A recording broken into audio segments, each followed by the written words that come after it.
Bapa kami dalam surga, sore ini Tuhan, di mana Tuhan kami sudah menyembah Engkau, bahkan kami sudah memuji dan memuliakan nama-Mu. Bapa, kami tahu setiap pribadi yang hadir di tempat ini mempunyai satu masalah yang tak terungkapkan di hadapan manusia, tidak terungkapkan di hadapan sesama. Tetapi Engkau lebih tahu daripada apa yang kami rasakan pada sore ini Tuhan. Untuk Tuhan, dalam pujian ini dikatakan Tuhan, walaupun meskipun masalahku belum selesai, tetapi Tuhan kami punya keyakinan yang besar, asal Kau senantiasa di sampingku, kami tidak khawatir, kami percaya segala masalah pasti akan terselesaikan di dalam nama Tuhan Yesus. Untuk Tuhan, sore Tuhan kami datang lagi di hadapan-Mu. Sebentar lagi kami akan mendengarkan sebagian sabda-Mu Tuhan. Bapa, hamba-Mu ini segala sesuatu sangat terbatas, tetapi kami meyakini bahwa Tuhan kami yang kami sembah ini adalah Tuhan kami yang tidak pernah ada batasnya Tuhan. Untuk Tuhan kami mohon kepadamu Tuhan, urapi hamba-Mu Tuhan, pakai hamba-Mu melalui lidah bibir kami Tuhan, untuk bisa berbicara kepada sidang jemaat di tempat ini, agar apa yang kami sampaikan ini Tuhan, semuanya boleh berasal daripada-Mu dan boleh menjadi satu kekuatan bila kami yang sudah mendengarkannya Tuhan. Terpuji nama-Mu Tuhan, terima kasih, hanya dalam nama Tuhan Yesus kami sudah berdoa dan mengucap syukur. Haleluya, amin. Silakan duduk Bapak Ibu. Shalom Bapak Ibu. Mungkin bagi jemaat tempat ini baru pertama kali bertemu dengan saya tempat ini. Sebelumnya kami akan memperkenalkan diri.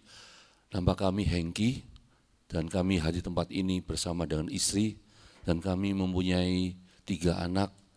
Dan semua sudah nikah, dan kami juga memiliki 4 cucu.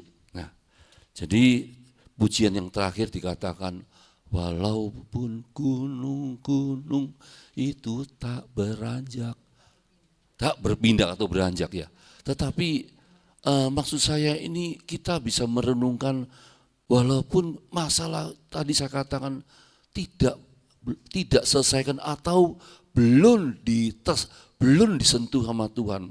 Tetapi kita ini sebagai anak Tuhan harus punya iman yang besar, harus memiliki kepercayaan teguh, sehingga apapun terjadi dalam kehidupan ini, kalau kita bersama dengan Tuhan, otomatis kita pasti diberikan kekuatan, sehingga kita bisa melalui segala permasalahan ini, dan Tuhan pasti akan menyelesaikan.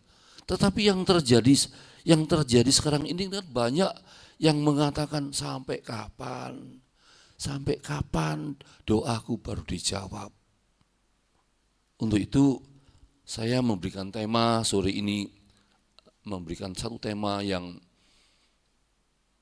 sekiranya kita boleh mengaminkan bahwa semuanya pengennya, segala sesuatunya pengen cepat selesai.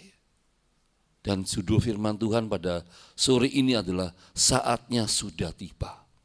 Kalau saatnya sudah tiba, nanti kita boleh merasakan, dan nantinya kita baru tahu, oh ternyata Tuhan itu luar biasa. Jadi indah pada waktunya. Jadi saya memberikan judul firman Tuhan adalah saatnya sudah tiba, indah pada waktunya. Mari kita akan membuka di dalam firman Tuhan. Kita akan mengambil dari Pengkhotbah 3 ayat 11. Pengkhotbah 3 ayat 11. Saya akan bacakan ya. Ia membuat segala sesuatu indah pada waktunya, bahkan ia memberikan kekekalan dalam hati mereka. Tetapi manusia tidak dapat menyelami pekerjaan yang dilakukan Allah dari awal sampai akhir. Nah Bapak Ibu yang saya kasih dalam Kristus, seringkali yang paling sulit yang kita alami dalam kehidupan ini adalah salah satunya adalah menunggu waktunya Tuhan. Termasuk saya juga, kalau menunggu waktu Tuhan rasanya secara manusia seringkali saya nggak sabaran. Tetapi kita harus percaya bahwa firman Tuhan ini dikatakan bahwa segala sesuatunya pasti indah pada waktunya. Resepnya apa? Ya kita ini harus sabar menunggu waktunya Tuhan. Biasanya kita sebagai manusia hidup dalam dunia ini tadi saya katakan sering kali pengen kita jawaban dalam doa kita supaya Tuhan jawab.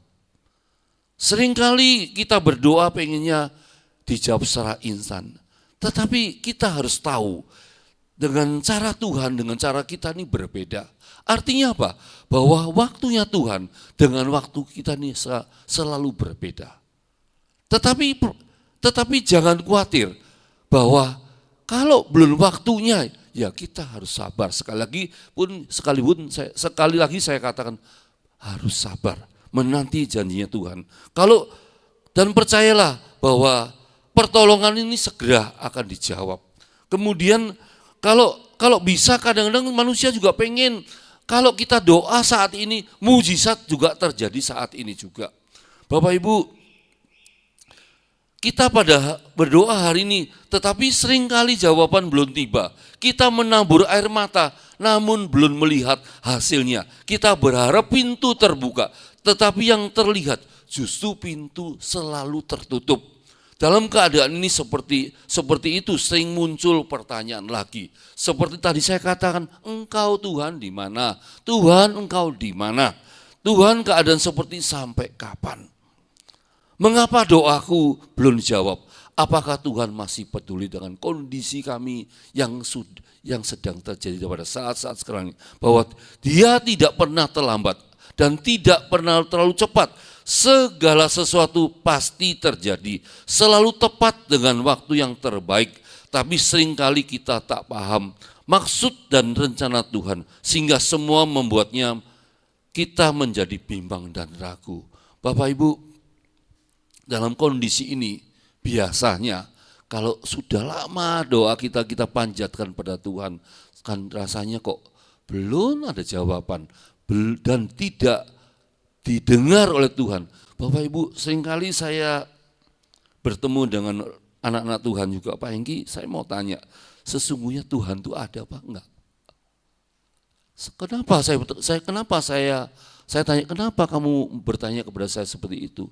Iya loh Pak, saya sudah berbulan-bulan, bertahun-tahun saya berdoa hanya satu aja, supaya Tuhan pulihkan ekonomi saya, supaya Tuhan memberikan pekerjaan yang layak di hadapan saya. Loh, saya tidak minta yang berkelebihan, yang dimaksud saya hanya minta yang layak untuk saya kerjakan, sehingga saya bisa memenuhi kebutuhan rumah tangga. Nah, sebagai orang yang ditanyakan kepada saya tentunya saya minta hikmat daripada Tuhan. Bagaimana supaya jawaban itu tepat untuk saya bisa sampaikan kepada teman saya ini. Saya jawab begini, selagi napasmu masih keluar dalam hidung ini, masalah itu tidak ada, pasti ada. Jadi jangan kamu aja yang ada masalah. Saya pun sama. Masalahku besar. Masalahku pergumulan cukup berat. Tetapi saya tidak banyak cerita sama orang lain. Yang curhat saya, keluhan saya hanya kepada Tuhan. Tidak kepada orang lain. Karena kalau saya mengatakan soal kesulitan saya, pergumulan saya kepada orang-orang yang mungkin saya menganggap dia yang bisa dipercaya. Tetapi banyak sekali saya lihat bahwa apa yang saya bicarakan dengan mereka dengan empat mata, akhirnya berita itu sudah bukannya dikurangi. Berita yang saya keluhan pada mereka itu bahkan ditambah-tambahnya. Sehingga akhirnya tambah besar. Jadi saya katakan pada teman saya itu bahwa ayo, pergumulanmu itu tetap masih ada. Tetapi minimal, kamu coba sekali-sekali tengok ke belakang, kepalamu tengok ke belakang. Apa yang sudah terjadi? Apa yang sedang terjadi? Bahwa kamu bilang doamu tidak dijawab oleh Tuhan. Tetapi coba tengok sekali lagi, saya katakan mereka, tengok berapa banyak pemeliharaan Tuhan selama dalam hidupmu, dalam rumah tanggamu, kebutuhan anakmu sekolah, sampai hari ini juga belum nunggak. Itu satu kemurahan. Jadi jangan minta yang aneh-aneh lah, saya bilang tuh. Yang penting tiap hari apa yang menjadi kewajiban kita sebagai orang-orang percaya itu harus banyak berdoa. Harus banyak-banyak melakukan apa yang dikehendak Tuhan. Sehingga dalam kehidupan ini kita kalau melihat bahwa sesuatu yang sudah terjadi ini, kalau kita melihat di atas kita masih ada, di sana masih ada orang lebih baik atau lebih sukses. Jangan memandang selalu di atas, tetapi selalu coba sesekali coba melihat bahwa di bawah kamu loh, sesungguhnya banyak orang yang lebih menderita. Kalau sudah melihat seperti itu, mau besok makan pun hari ini belum tahu apa yang harus dimakan untuk hari esok. Untuk itulah otomatis dalam lubuk hatimu yang terdalam ini akan keluar satu ucapan syukur kepada Tuhan. Tapi saya mengatakan demikian, dia hanya begini-begini apa? Artinya dia percaya atau enggak saya nggak tahu. Tetapi sebagai anak Tuhan ya, apa yang saya bisa saya lakukan, saya bicarakan, saya sharingkan, saya akan sharingkan. Bapak Ibu, memang hidup ini enggak gampang. Di mana Pak? Tanya siapa saja. Pak Lukito tanya Pak Hengki, waduh makin sibuk. Tapi Pak Pendeta Lukito tidak tahu apa yang menjadi pergumulan saya, apa yang menjadi beban hidup saya. Hanya bisa lihat, Pak Hengki sibuk, Pak Hengki usahanya besar. Ya, setiap kita tidak tahu, hanya Tuhan yang tahu. Maka yang penting, ayo kita selalu minta tuntunan Tuhan dalam kehidupan ini, supaya nanti kita minta Tuhan berikan yang terbaik. Nah nanti tiba saatnya nanti Tuhan pasti memberikan terindah di dalam kehidupan ini. Untuk itu pada pagi ini saya ada empat hal yang saya akan bagikan pada Bapak Ibu. Tapi sebelumnya nih mari kita melihat di Pengkhotbah 3.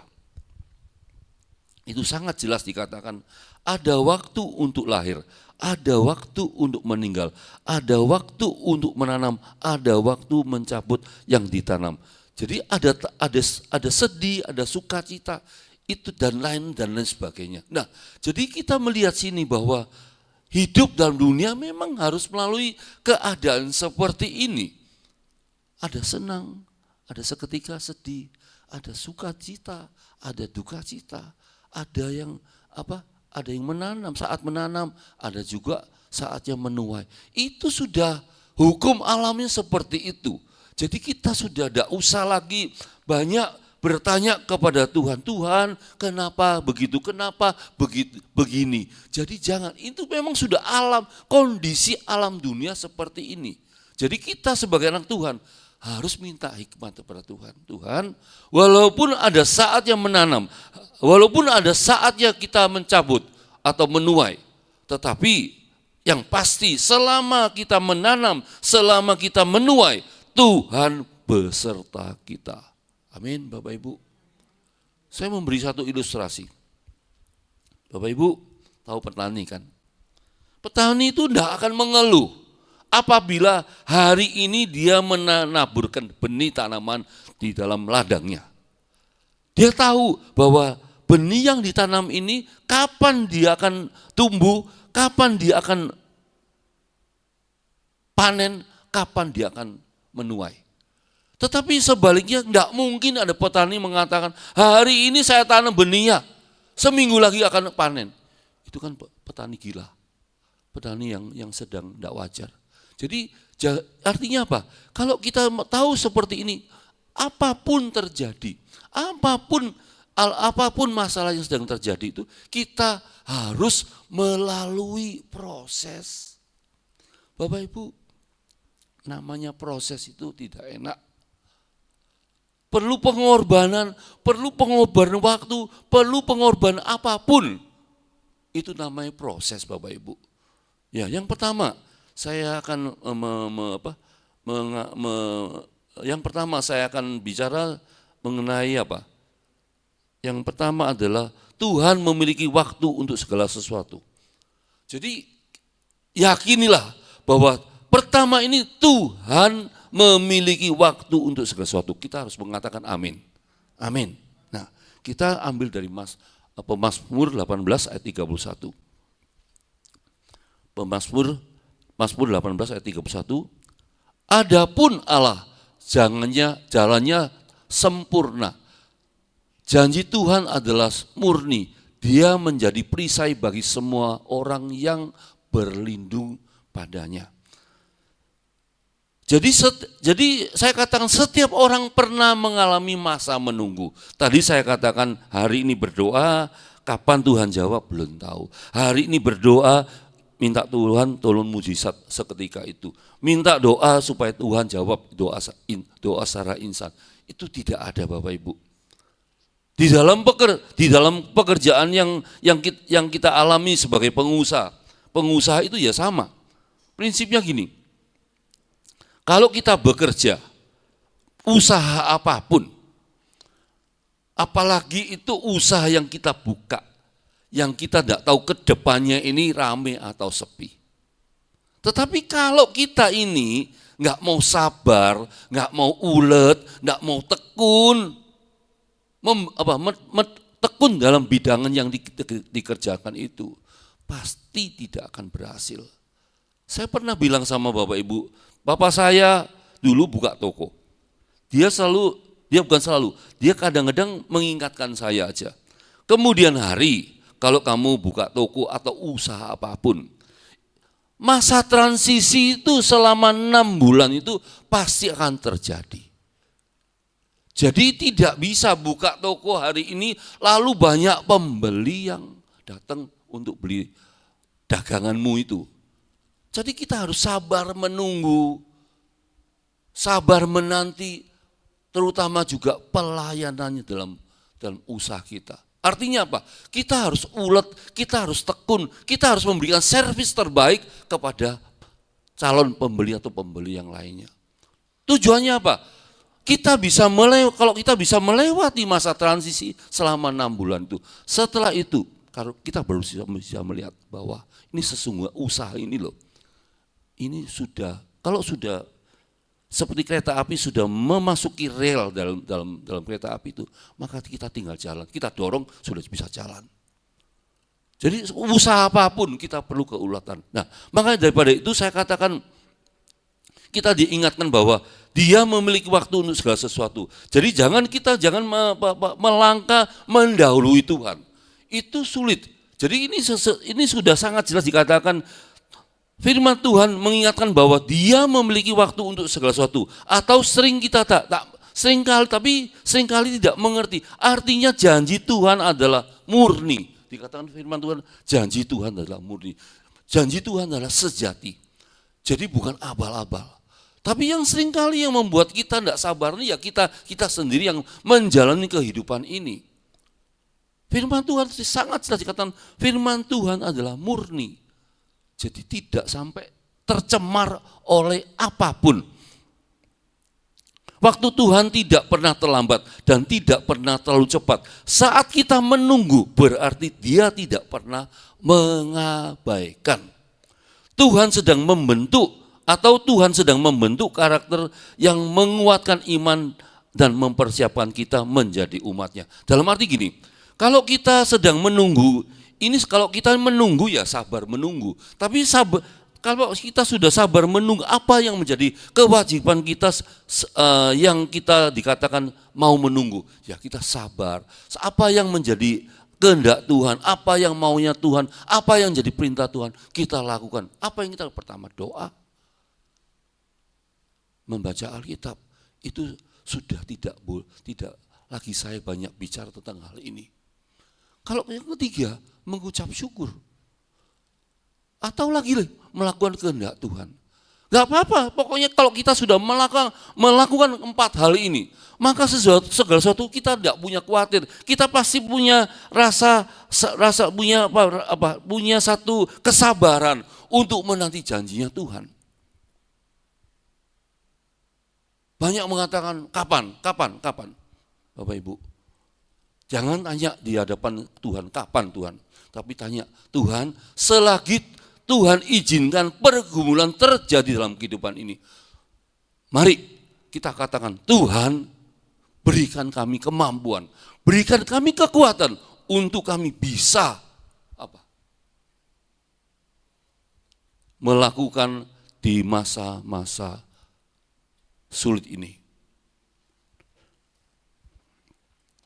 Mintalah kekuatan dari Tuhan, mintalah jadikan Tuhan sebagai perisai bagi semua yang berlindung padanya. Artinya juga Tuhan selalu menepati janjinya. Percayalah, pada saat waktunya tiba, Tuhan akan membukakan jalan. Dan tak pernah kamu bayangkan, tetaplah kekuat, karena pada akhirnya indah selalu menanti orang yang tidak pernah menyerah. Bapak Ibu, itu yang pertama.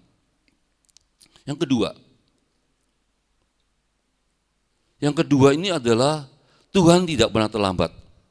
Nah, Tuhan tidak pernah terlambat ini saya ambil dari satu firman Tuhan, satu ayat firman Tuhan dalam Perjanjian Lama, yaitu Yeskiel 12 ayat 27 sampai 28. Hai anak manusia, lihatlah, kaum Israel berkata, penglihatan yang dilihatnya itu harinya masih jauh.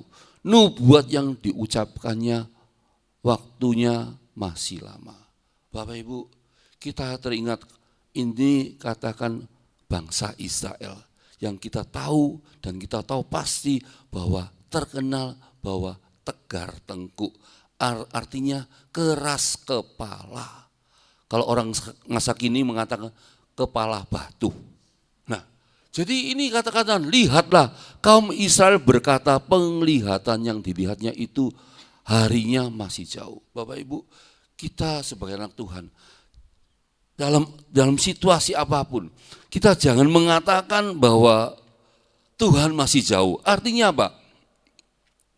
Artinya bahwa sesungguhnya bahwa di dalam kehidupan ini kita harus mengaminkan bahwa walaupun masalah begitu menghimpit, lalu mengatakan bahwa pertolongan Tuhan tidak kunjung tiba. Kalau kita seperti begitu, sama dengan ini, penglihatan yang dilihatnya itu harinya masih jauh, seakan-akan Tuhan masih jauh. Jadi kita sebaliknya anak Tuhan adalah jangan mengatakan pertolongan tidak kunjung tiba. Kemudian yang kedua adalah nubuatan yang diucapkan waktunya masih lama. Kembali saya katakan yang kedua itu apa? Kedua, janji Tuhan adalah harapan kosong. Kalau bangsa Israel mengatakan demikian, ayo kita berkaca dalam kehidupan ini. Apakah kita seperti itu?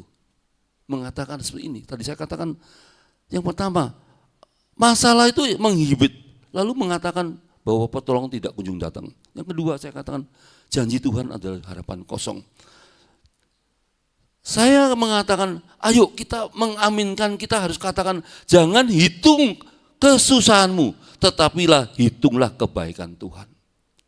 Tadi saya katakan dari awal saya bilang, ayo kita salah kali menengok kepala kita, ayo kita menengok ke belakang.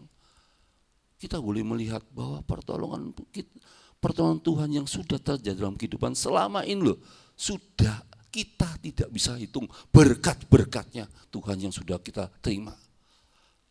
Nah, Bapak Ibu, saya memberikan satu contoh di dalam Yohanes 11. Yohanes 11 itu menceritakan adalah Lazarus dibangkitkan oleh Tuhan Yesus.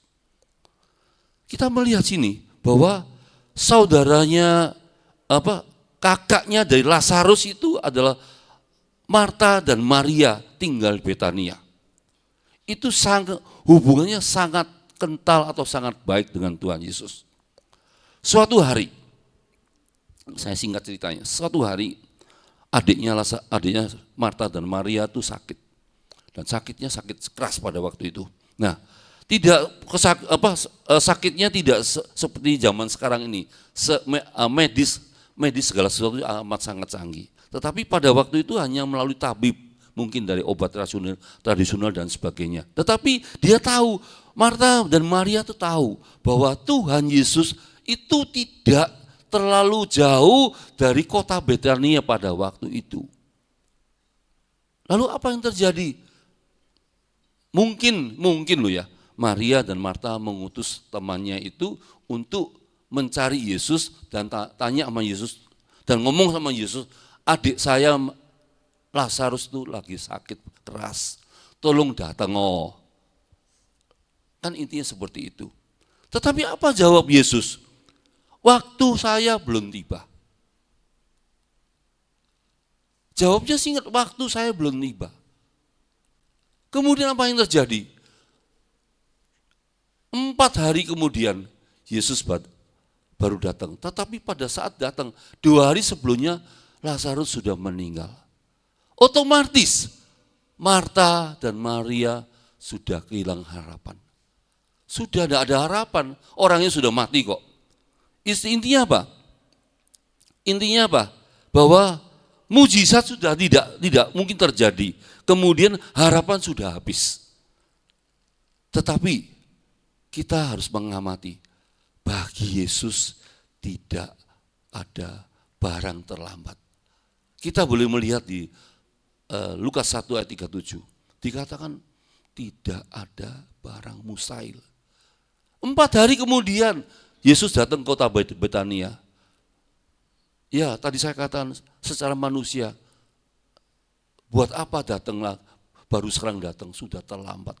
Segala sesuatu sudah finish.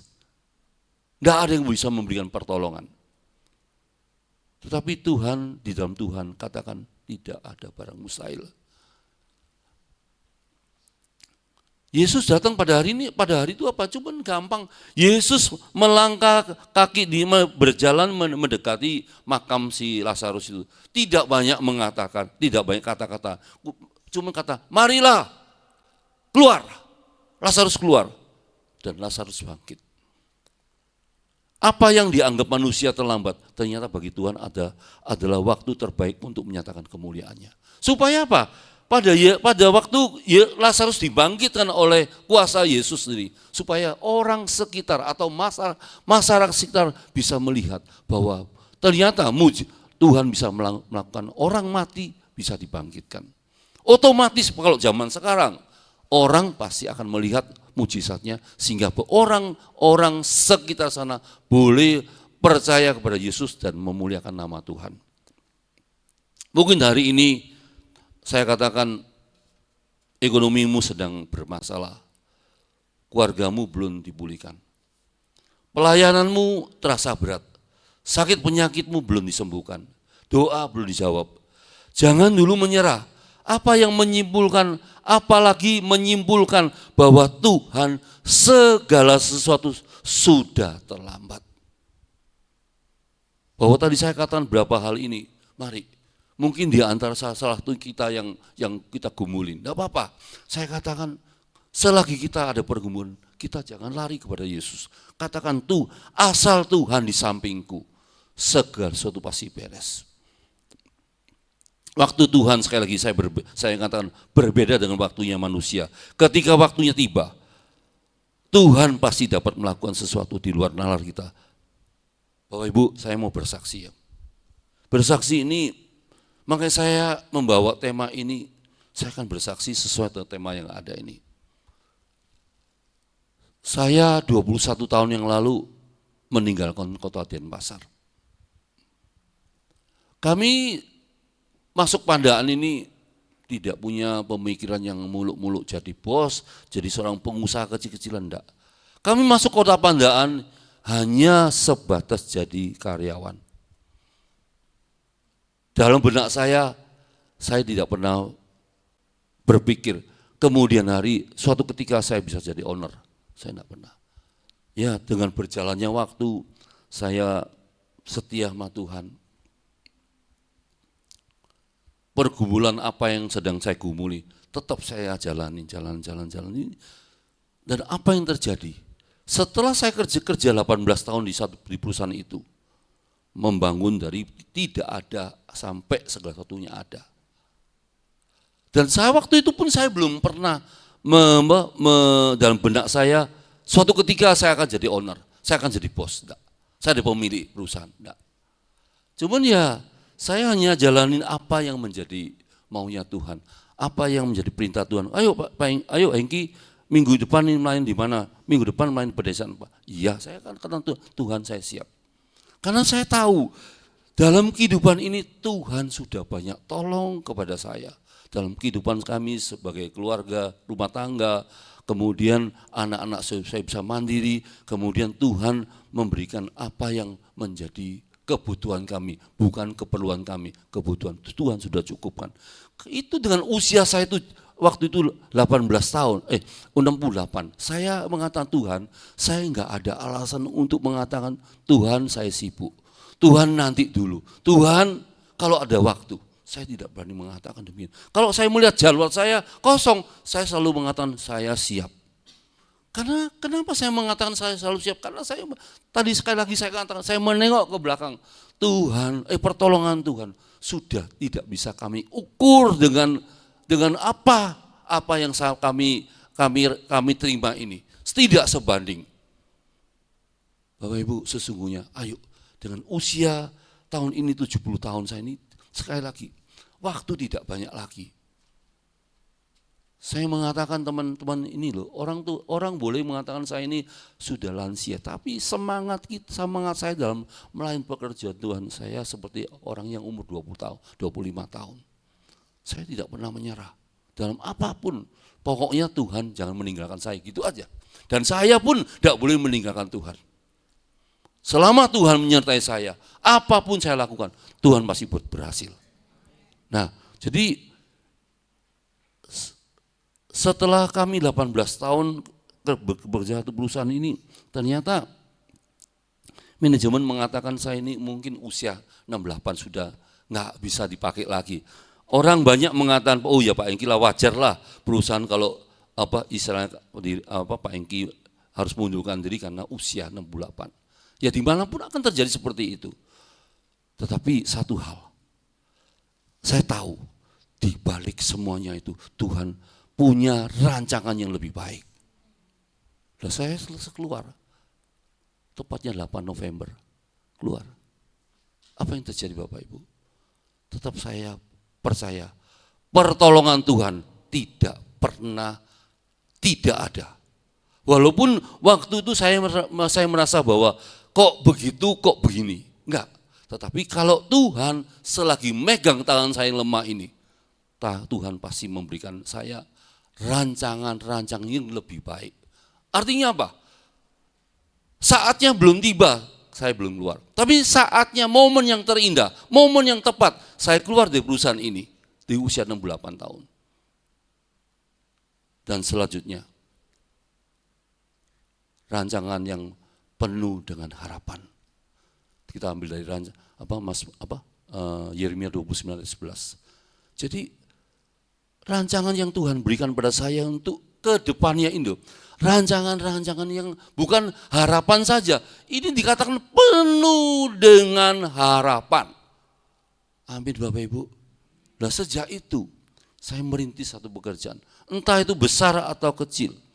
Itu milik saya sendiri. Jadi intinya saya menjadi ownernya. Nah makanya saya nyambung. Kalau saatnya belum tiba, ya Tuhan tidak akan memberikan saya porsi yang lebih besar. Tetapi kalau sudah saatnya saya sudah keluar dari tempat itu, Tuhan memberikan saya porsi lebih besar. tetapi konsekuensinya. Kalau Tuhan sudah memberikan saya lebih lagi, berarti saya akan melayani pekerjaan Tuhan lebih lagi. Itu saya tidak bisa tawar-menawar, itu harus berkorban waktu, oke ya benar, berkorban untuk yang lainnya benar. Tetapi saya tidak boleh mengatakan, saya tidak berani bersungut-sungut, Tuhan aku gak ada duit, Tuhan mau memberikan itu loh, duit dari mana? Saya tidak mengatakan demikian. Pokoknya saya memberikan pas butuh, pas ada. Itu prinsip, itu dalam kehidupan saya seperti itu. Nah, yang ketiga, menanti adalah tempat pembentukan karakter. Kita akan baca dalam Roma 12 ayat 12. Bersukacitalah dalam pengharapan, sabarlah dalam kesesakan, dan bertekunlah dalam doa. Seringkali dalam perjalanan kehidupan kita ini, kita terlebih suka pada berkat yang kita tunggu. Betul Bapak Ibu. Kita ingin berkat.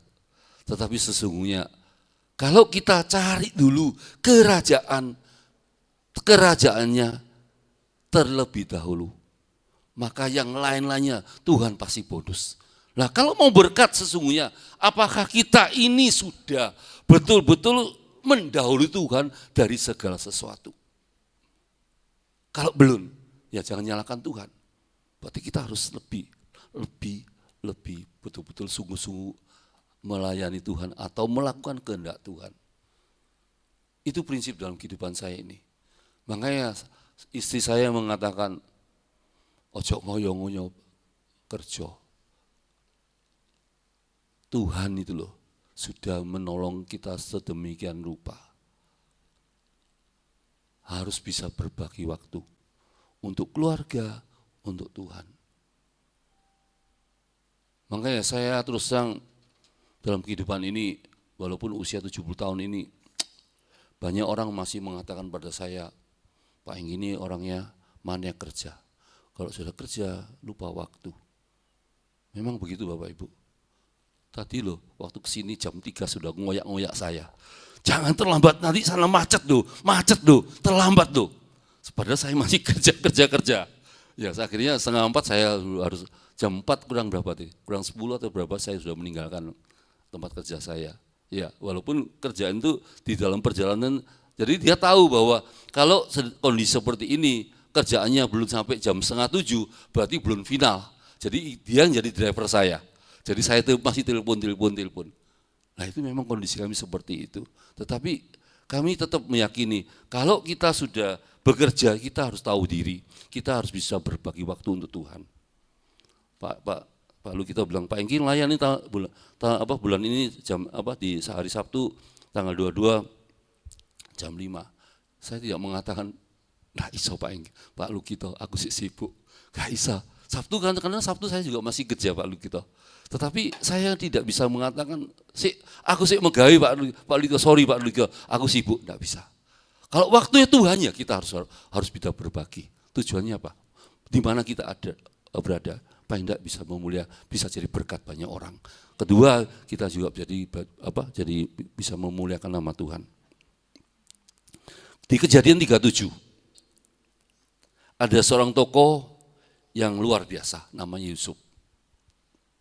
Di usia muda ini, di pasal 37 ini, anak muda ini namanya Yusuf ini pernah bermimpi bahwa bulan matahari ini sama 11 bintang ini menyembah dia.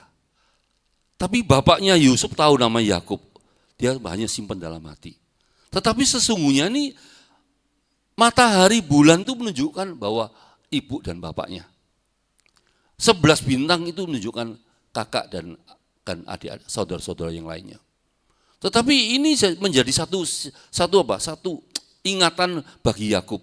Ternyata nantinya Yusuf ini jadi orang besar. Tetapi kebalikan daripada saudara-saudaranya memiliki sikap iri hati. Bahwa selalu Yusuf dikasihkan satu jubah yang indah. Istilahnya di anak emaskan daripada yang lain-lainnya. Apalagi seperti itu, maka terjadilah iri hati dan sebagainya. Suatu ketika seizin Tuhan, Yusuf ini masukkan dalam sumur kosong. Ada salah satu saudaranya nggak apa, kasihan, diangkat lagi, dijual ke seorang Ismail, kemudian dijual ke keluarga besar Potifar. Lah, kemudian dijual ke Potifar suatu ketika karena istrinya istri pengen Yusuf ini melakukan segala sesuatu yang tidak nono. Yusuf tidak mau, akhirnya difitnah ya Yusuf. Kemudian dimasukkan dalam penjara. Selama proses, kalau saya melihat Google ini, selama 13 tahun Yusuf teraniaya, tersiksa, menderita. Tetapi saya melihat di pasal 37 ini, tidak ada satu kata pun di ayat tersebut bahwa Yusuf ini mengeluh. Bahkan di pasal 39 apa? Di ayat 1, ayat 2, 3, 22, 23 mengatakan apa yang dikerjakan Yusuf dibuat Tuhan berhasil. Jadi Bapak Ibu, Yusuf menderita 13 tahun ini tidak pernah mengeluh. Janganlah kita 1 bulan belum jawab oleh Tuhan, kita sudah mengeluh. 5 tahun belum dijawab, kita sudah mengeluh, berkeluh kesah, bersungut-sungut sama Tuhan. Yusuf 13 tahun menderita, dianiaya, difitnah dan sebagainya. Yusuf tidak pernah mengeluh. Dan pada akhirnya, sesuai dengan waktunya Tuhan, sesuai dengan waktu yang terindah dari Tuhan, akhirnya Yusuf dijadikan orang nomor 2 di negeri Mesir. Bapak Ibu, bahwa sesungguhnya segala sesuatunya kalau belum tiba, kita jangan berontak kepada Tuhan. Sabarlah menanti janjinya Tuhan. Pasti Tuhan akan menggenapi seperti Yusuf ini. Nah, jadi sekali lagi saya katakan bahwa segala sesuatu itu pasti akan terjadi. Lalu dari 3 hal ini, sekarang konsekuensinya. Sekarang konsekuensi bagaimana kalau kita akan mendapatkan sesuatu yang terindah, dikatakan saatnya sudah tiba, nantinya jadi indah pada waktunya. Jadi yang keempat ini konsekuensi, apa yang harus dilakukan selama menunggu waktunya Tuhan. Kita akan melihat di Yesaya 40 ayat 31, Yesaya 40 ayat 31. Tetapi orang-orang yang menanti-nantikan Tuhan mendapat kekuatan baru. Mereka seumpama raja wali yang naik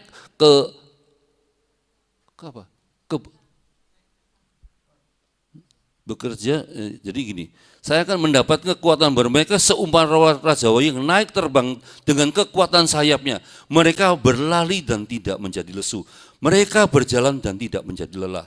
Nah, Bapak Ibu, kenapa Yesaya ini menceritakan keunggulan seekor burung raja wali?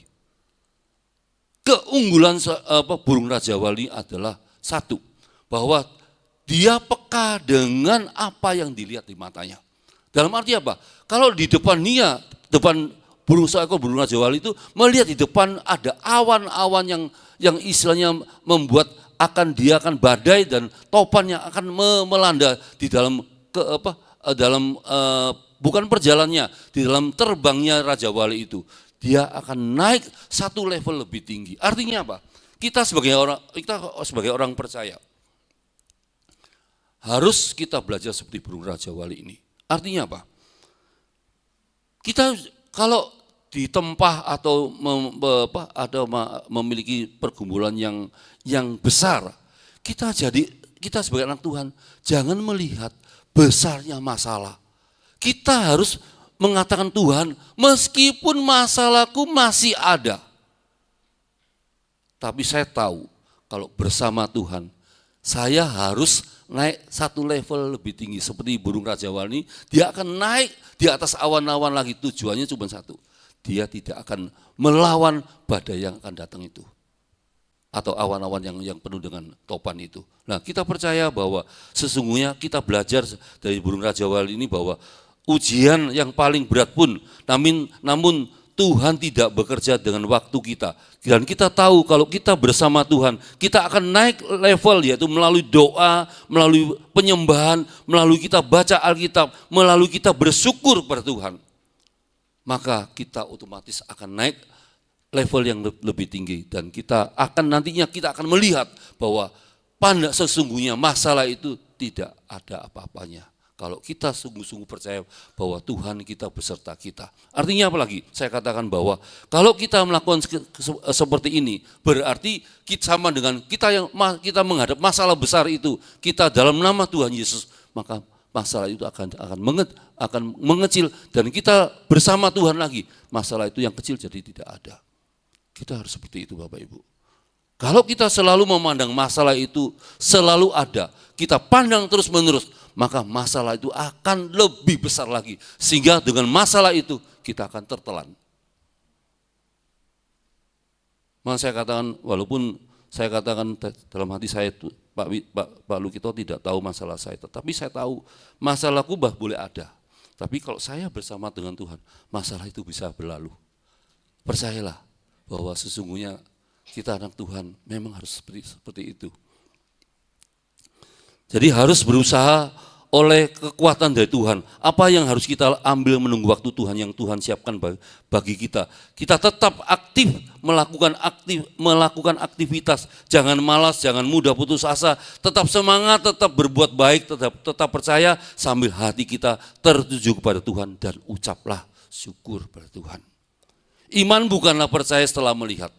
Nah ini seringkali yang ini saya katakan. Iman bukanlah percaya setelah melihat. Kan seringkali dalam kehidupan ini saya percaya, aku lihat dulu mujizat dulu, baru aku percaya. Itu yang sering kita lakukan seperti itu. Tetapi kita orang percaya tidak demikian, kebalikan dikatakan iman harus tetap percaya sebelum melihat. Itu iman Kristen kita.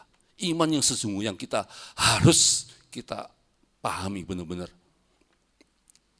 Tetap percaya sekalipun keadaan belum berubah. Jangan berhenti berdoa dan memuji Tuhan. Jangan berhenti melayani, jangan berhenti beribadah. Kesetiaan di masa penantian sangat berharga di mata Tuhan. Tetap bersyukur, ucapkanlah syukur sama dengan membuka mata iman kita untuk melihat bahwa Tuhan tetap bekerja. Bersyukur bukan karena semua baik-baik saja. Bersyukurlah karena Tuhan tetap memegang kendali walaupun kita banyak kendala. Betul Bapak Ibu? Tuhan pegang kendali. Tetapi kan kita di dalam kehidupan banyak kendala. Betul Bu? Nah itu Tuhan pegang kendali, kita punya kendala. Tapi kendala kita serahkan sama Tuhan. Tuhan pasti tolong. Amsal 16 ayat terakhir. Amsal 16 ayat 9. Hati manusia memikirkan jalannya, tetapi Tuhanlah yang menentukan arah langkahnya. Artinya, berhentilah berpikir berkelebihan. Jika itu adalah kehendak Tuhan, maka itu pasti terjadi dan tidak ada yang bisa menghentikannya. Artinya apa? Saya katakan, kalau porsi saya ini bekerja ini cukup satu piring nasi. Kekuatan saya, kemampuan saya hanya untuk seporsi nasi ini. Maka kita katakan Tuhan, perbesar porsi ini, itu urusan Tuhan. Tetapi jangan mereka-reka bahwa porsi yang kecil ini kita dengan kemampuan yang kita tidak seberapa ini kita paksa perbesar. Itu nanti pasti akan celaka. Itu pasti akan stres dalam kalimat dunia seperti itu. Akan depresi. Makanya kalau kita sudah diberikan porsi ini, pertama-tama porsi yang seperti ini, kita lakukan dengan ucapan syukur. Nanti otomatis kalau kita melakukan ucapan syukur pada Tuhan, otomatis porsi yang sekarang ini akan diperbesar. Yang penting jangan mendahului Tuhan. Nah saya juga belajar dalam setiap kehidupan ini, sesungguhnya tadi Pak Lukito juga Pak Engki sibuk tambah lagi pabrik baru. Saya bilang Pak Lukito, sesungguhnya ini kemurahan Tuhan. Kenapa saya mengatakan kemurahan? Ya dari beli tanah hampir 2 hektar sampai bangun pabrik sampai penyediaan mesin. Saya serupiah pun tidak keluar Pak Lukito. Itu hanya kemurahan Tuhan. Cuman saya hanya diberikan tanggung jawab, dikasih wewenang untuk mengelola. Tidak lebih daripada itu. Justru itulah Pak, pundak saya tambah abot Pak. Jadi jadi itu kemurahan. Saya katakan sama istri saya itu kemurahan Tuhan. Kalau Tuhan tidak gerakkan orang tersebut, tidak mungkinlah pabrik sebesar 2 hektar akan memberikan kepada saya. Bukan memberi, maksudnya mempercaya saya untuk mengolahnya. Lah saya hanya terima kasih, saya hanya bilang Tuhan terima kasih. Kemurahan ataupun pundak saya ini, kalau walaupun miring sebelah Pak, tapi saya yakin bersama Tuhan pundak saya bisa dua-dua yang angkat kembali. Ya. Jadi saya sekali lagi saya bilang, mungkin saat ini saudara sedang menunggu jawaban Tuhan, tetaplah percaya. Mungkin saudara sedang menghadapi pergumulan yang berat sekalipun, tetaplah berharap. Mungkin saudara merasa Tuhan diam, tetaplah setia, katakan dengan iman, saatnya belum tiba. Nantikan dengan sesuai dengan waktu dan kehendak Tuhan yang jadi. Nantinya saudara akan berkata, sekarang aku baru mengerti bahwa Tuhan membuat semua indah pada waktunya. Tuhan Yesus memberkati. Amin. Saya mengundang istri saya menyanyi satu pujian. Tuhan, pada malam hari ini kami datang kembali kepadamu. Engkau tahu apa yang menjadi pergumulan kami. Engkau tahu apa keadaan kami Tuhan. Tetapi kami percaya Tuhan selalu memberikan kekuatan Tuhan. Berikan kepada kami kekuatan untuk kami dapat melalui semuanya ini Tuhan. Apapun keadaan kami berdoa Tuhan pada saat sore hari ini untuk jemaat-Mu yang hadir. Tuhan berkati keluarga demi keluarga Tuhan. Apapun pergumulan dalam keluarga mereka, hamba-Mu tidak tahu, tapi Tuhan yang maha tahu. Tuhan tolong, Tuhan jamah setiap keluarga-keluarga di tempat ini Tuhan. Kami rindu Tuhan, biar semua keluarga di tempat ini semuanya boleh meninggikan dan memuliakan nama-Mu.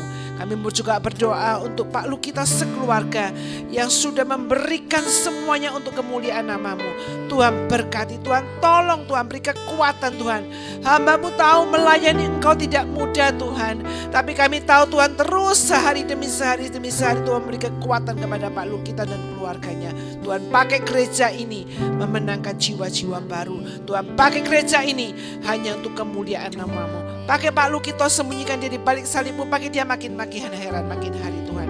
Terima kasih Bapa, terima kasih. Terpujilah nama-Mu di dalam nama Tuhan Yesus, Juru Selamat kami yang hidup. Haleluya, amin. Silakan duduk Bapak Ibu, saya minta waktu 5 menit, saya mau bersaksi ya. Jadi suami saya ini memang keterlaluan, sudah umur 70 terus kerja ya. Jadi tidak ada lerene nih bahasa Jawa, kono wong kok kono belonge, kono kesel, kono gak ada kecapeknya gitu. Jadi terus kerja. Memang 1,5 tahun yang lalu tuh kita November tahun 2000, tanggal 8 November tahun 2024 itu masa yang paling sulit dalam kehidupan saya pribadi. Saya manusia Bapak Ibu, meskipun saya baca Alkitab, meskipun saya berdoa, tapi saya ini tetap manusia, saya daging. Saya sakit hati, ya sakit hati. Tetapi saya belajar apa? Tidak membalas. Maksudnya gini, kalau kita dimarahin, dibicarakan orang di luar gitu nggak terima, terus kita marani orangnya, kita ngelok gitu ya, nggak usah, biarin aja, dia punya mulut, biar dia ngomong, tapi kita tetap fokus kepada kita. Saya hari ini dan suami saya ini bukan pamer ya, cuma saya ingin memberikan suatu kesaksian. Dalam waktu 1,5 tahun kami dipercaya untuk mengerjakan 3 pabrik. 1 di Pandaan, 1 di Nganjuk, dan 1 lagi yang terakhir kemarin juga di Pandaan. Dan nanti kami ini di akhir tahun kami nanti akan dipercaya oleh Tuhan untuk memberi berkat makan, memberikan gaji kepada kurang lebih 4.000 sampai 4.500 orang. Itu tidak gampang Bapak Ibu, tidak gampang. Saya dan suami saya bisa hari ini bukan karena kuat dan gagah saya. Bukan soal uang, kekuatan. Dari mana saya punya kekuatan? Saya sendiri juga sudah umur 60. Kekuatan dari mana? Kekuatan dari Tuhan. Setiap hari kita datang berdoa, minta Tuhan hikmat dan kekuatan. Saya nggak bisa mengontrol sebegitu banyak, tetapi setiap ada masalah, misalnya salah hitung uang gitu, Tuhan selalu kasih saya hikmat. Keliru itu, saya lihat, oh ya benar gitu. Saya nggak mungkin detail satu-satu, nggak mungkin, itu bohong kalau saya bisa melakukan itu. Tapi saya selalu minta Tuhan hikmat, supaya Tuhan beritahu saya mana yang nggak benar, mana yang nggak baik. Dan Tuhan berikan semuanya itu kepada saya hari ini. Bukan karena saya pinter, saya ini bukan sekolah S1 loh Bapak Ibu. Enggak, saya ini cuma sekolah diploma aja, sekolah perhotelan. Suami saya ini SMA gak lulus lagi. Tapi Tuhan bisa membuat kita begini karena apa? Kita setia, melayani, dan taat. Wis lah, masalah apapun jok khawatir. Mungkin sini saya melihat banyak yang sudah umurnya 50 ke atas ya. Jadi orang tuh jangan ngalup, tahu ngalup ya. Misalnya gini loh, duh anakku kok gak teko yo, aduh anakku kok gak ngerti yo, aku ki lagi butuh duit, aduh jangan suka ngalup. Itu orang tua sekarang tuh banyak suka ngalup, saya gak suka, saya gak mau ngalup, jadi tidak boleh ngalup. Apapun keadaan kita, apapun keadaan anak kita, kita tetap doakan. Datang gak datang ke rumah kita, mungkin dia punya kesibukan. Mungkin juga dulu kita begitu sama orang tua kita, sehingga anak kita sekarang begitu sama kita. Ojo ngalup jadi orang itu. Ya, jangan ngalup pada diri sendiri, jangan ngalup sama anak, jangan juga mengalup pada siapa? Tuhan. Nah, oleh ngalup itu. Jadi harus apa ya? Harus percaya bahwa Tuhan itu yang memberikan terbaik. Anak nggak datang, doa no.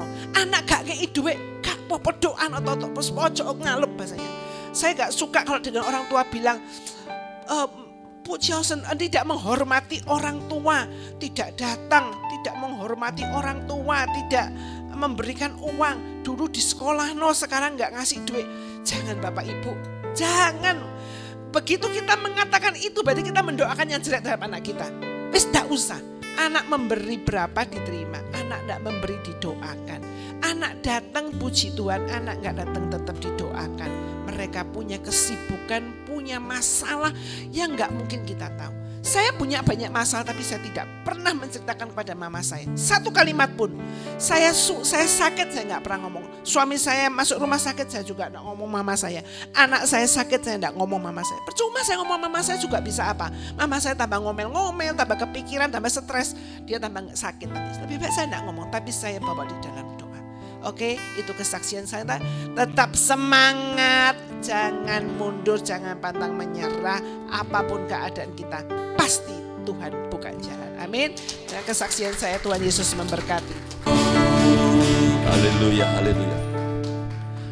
Akhir ibadah malam hari ini Tuhan, kami kembali naikkan syukur. Terima kasih kami kepada Engkau Tuhan. Terima kasih atas kehadiran-Mu di tengah-tengah ibadah kami. Terima kasih atas lawatan-Mu buat kami pribadi lepas pribadi. Bapa, kami penuh iman dan yakin. Apapun yang terjadi dalam kehidupan kami, itu bukan akhir dari hidup kami. Melainkan Kau memiliki rencana yang luar biasa dalam kehidupan kami. Masa depan yang indah Kau sediakan buat kami. Bapa, mantapkan iman kami. Bangkitkan rohanian kami Tuhan. Biarkan hati kami hanya tertuju kepadamu Tuhan. Pengharapan kami hanya tertuju kepadamu Tuhan. Dan kami percaya Tuhan, Engkau mengatur yang terbaik dalam kehidupan kami. Terima kasih Bapak, terima kasih. Kami berdoa untuk hamba-Mu yang melayani firman Tuhan pada malam hari ini. Bapak Ibu Hengki Tuhan, Kau berikan kesehatan yang baik.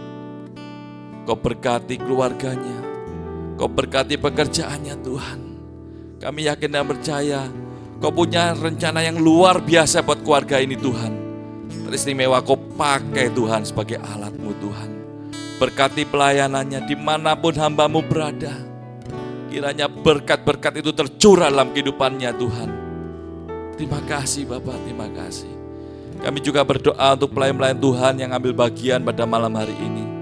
Baik WL, singer, musik, multimedia, bagian konsumsi, dan bagian pendoa Tuhan. Kiranya berkat yang terbaik, kasih karunia-Mu senantiasa kucurahkan buat hamba-hamba-Mu yang melayani malam hari ini. Kami juga berdoa untuk setiap jemaat yang hadir, baik onsite maupun online Tuhan. Kami membawa setiap pergumulan kami, membawa masalah kami Tuhan. Kami butuh Engkau Tuhan. Hanya Engkau yang sanggup menolong kami. Dan kami yakin dengan iman Tuhan saat ini Engkau mengerjakan kemenangan buat kami. Engkau terus memberikan jalan keluar buat kami. Kami yakin dan percaya Tuhan, sesulit apapun masalah yang kami hadapi, kami yakin dan percaya asal Engkau ada bersama dengan kami, maka kemenangan untuk kami menjadi bagian dalam hidup kami. Terima kasih Bapa, terima kasih. Kami yakin dan percaya malam hari ini Engkau mengerjakan sesuatu yang luar biasa dalam kehidupan kami. Terima kasih Bapa. Mari angkat tangan kita saudara. Kita mohonkan berkat daripada Tuhan. Haleluya. Hamba-Mu memohon kiranya berkat dari Allah Bapa, Putra dan Roh Kudus senantiasa Kau curahkan dalam kehidupan kami saat ini sampai selama-lamanya. Kami yakin dan percaya Tuhan, apapun yang kami kerjakan bersama-sama dengan Kau, pasti Tuhan buat berhasil. Dan kami sangat percaya Tuhan, janji yang Kau berikan buat Abraham, Ishak dan Yakub juga tergenapi dalam kehidupan kami saat ini sampai selama-lamanya. Terpujilah nama-Mu di dalam nama Tuhan Yesus. Yang percaya katakan amin. Tuhan Yesus memberkati.